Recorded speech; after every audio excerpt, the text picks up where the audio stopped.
This is the second video in the Riemann sum series. We will be looking at the trapezoid approximation method. We will be using the same function x squared on the interval from 0 to 2 with 4 subintervals. To draw our trapezoids, we're going to take the endpoints of each of the intervals. I'm going to use the last interval because it's easier to see. I will connect the heights at each of those endpoints, and then draw down to the x-axis. So going to the height at the curve at the left endpoint and the right endpoint, and then drawing down to the x-axis. These will create our 4 trapezoids. As you can see, this last trapezoid is rather triangle looking. However, technically we are dealing with a trapezoid here, one side of which is a height of 0. So here are our parallel bases, as you can see. And typically when we think about a trapezoid, this is the image that comes to mind. However, for our purposes, we're going to be typically thinking about a trapezoid where the bases are vertically oriented. As you can recall perhaps from geometry, the area of a trapezoid is equal to 1/2 the base 1 plus base 2 times the height of the trapezoid. Now it's kind of awkward here because the fact that the height of the trapezoid is actually laying horizontally. As you can see here, this distance here is the trapezoid's height, which we refer to as delta x. As I mentioned before, our bases here are oriented in a vertical fashion. Here's one of our bases for one trapezoid, and there's the other base. And those are going to be determined by the height of the function at each of those endpoints. And so the height in our area formula for a trapezoid is represented by our delta x value, and base 1 is represented, as well as base 2 is represented by the heights of the function at each of our endpoints for our intervals. So let's go ahead and begin setting up our trapezoid summation. So I'm going to start by writing 1/2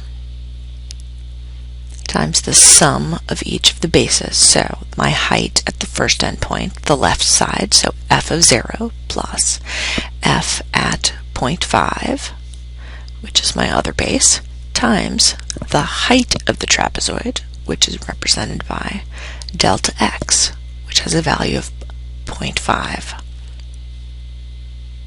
So that represents the area of the first trapezoid, as you can see right here.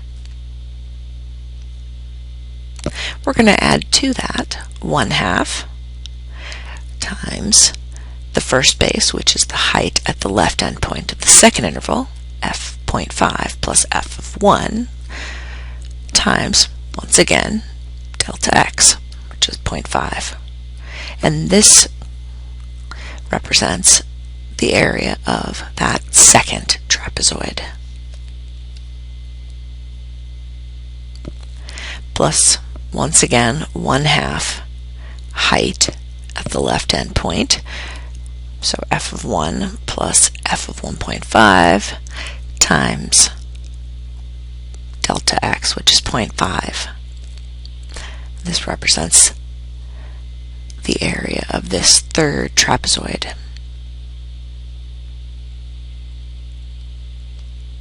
And last but not least, 1/2 times base 1, which is the height located at f of 1.5 plus f at 2 times our delta x value of 0.5.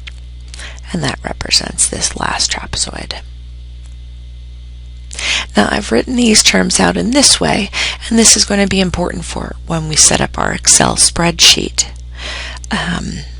In terms of designing the formulas that are going to go into our cells. However, if you are doing this by hand, it's interesting to notice that each and every one of these terms has a 1/2. So 1/2 here, here, here, and here.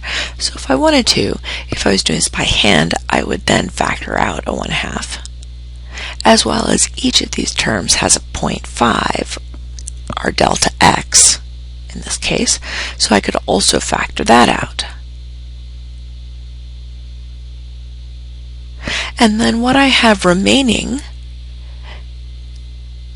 is my height at 0 plus my height at 0.5, plus my height at 0.5, so 2 of those heights at the endpoint 0.5, plus